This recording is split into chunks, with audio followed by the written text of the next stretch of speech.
So for the past year or so, bench press has been the most frustrating lift for me to train. I haven't really moved my bench press in about a year, honestly.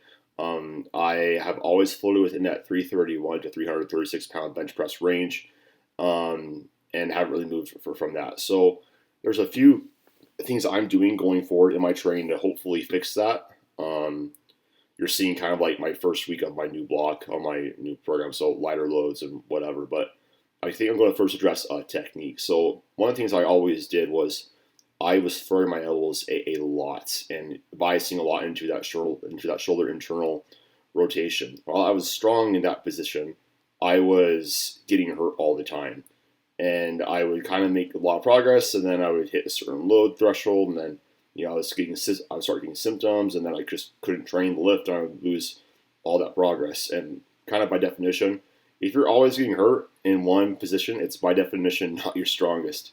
But I was stubborn, and I just was like, oh well, like like I can do it, like whatever. But yeah, like that didn't work out. So now what I'm doing is I'm having a slightly closer grip where I'm moving my hands to inside of the rings about like an inch, and I'm biasing a little bit more into external rotation at the bottom, tucking my elbows a little bit more, and then going into internal rotation more around mid range. And kind of what I'm just cueing and thinking about is I want to have the bar rest in my hands. I want to have that basically extend my wrist appropriately to where essentially, if I was just to move the bar throughout space, it would stay balanced on my center of mass, which is the shoulder, elbow, and wrist joints in the bench press. And then I'm just squeezing hard with my pinkies.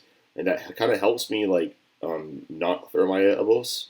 And then also time like my elbow flaring at mid range to use my triceps when I have to. So that's something that I'm doing in terms of technique. Now, in terms of I guess execution of my program. I tend to get greedy, and I think I'm stronger at bench press than I really am, and that leads to me overshooting and making poor training decisions and just training at too high of an RPE for the adaptation to occur.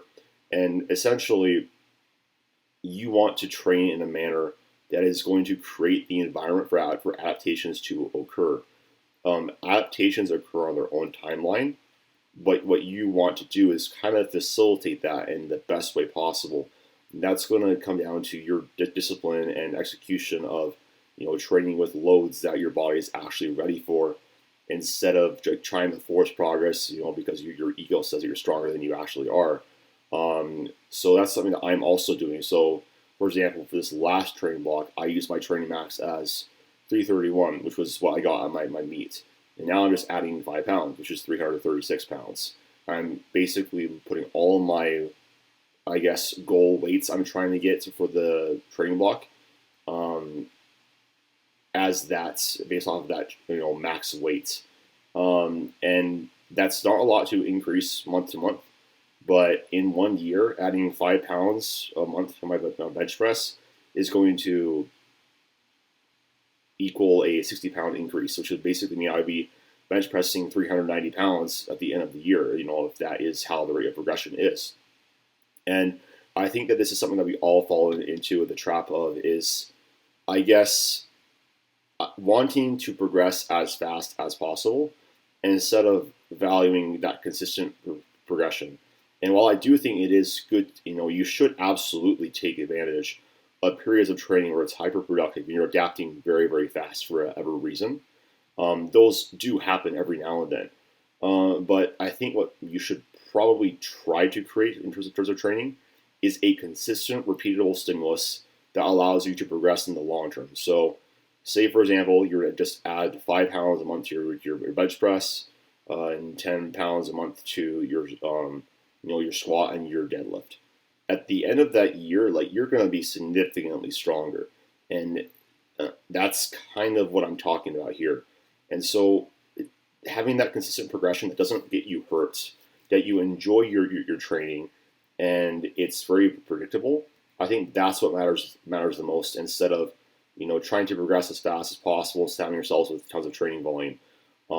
So that's something that I'm doing is just trying to be a little bit more mature with my load selection and patience, which is something that I struggle with. I'm very type A neurotic. I very much like it bothers me. I'm not going to lie that I look at my other lifts like my squat and my deadlift, and like they've been progressing very well, and the bench press just like we don't want to improve. But it's also like, well, I haven't really been doing things optimally with from a programming standpoint, execution, and my technique hasn't been where it needs to be. So I guess the big point here is like pay attention to like what you're doing in training, and what's working and what's not, and like make notes, and then be willing to experiment and make changes. Like this has been the longest period of training I've also been able to train bench without feeling any sort of pain.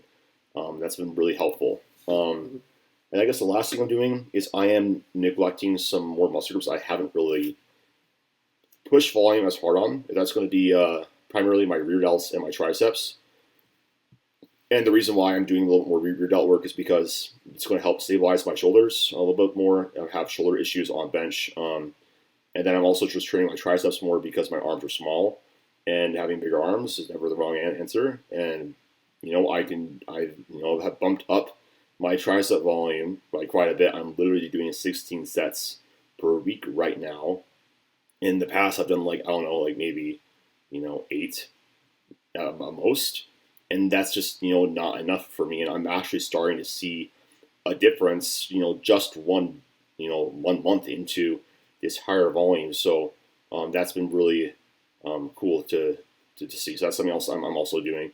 Bench dosage isn't necessarily changing too much. I'm just being smart about load selection. And then just as a side note, I have never been this big or this lean. Like I still keep seeing like new veins, new striations, like basically every single week. And I'm gaining weight. Like I'm anywhere between 188 to 191 pounds in the morning right now. Being able to see 190 on the scale is honestly really cool. And like still looking in the mirror and like being like completely shredded, like it's just like I'm very happy about that.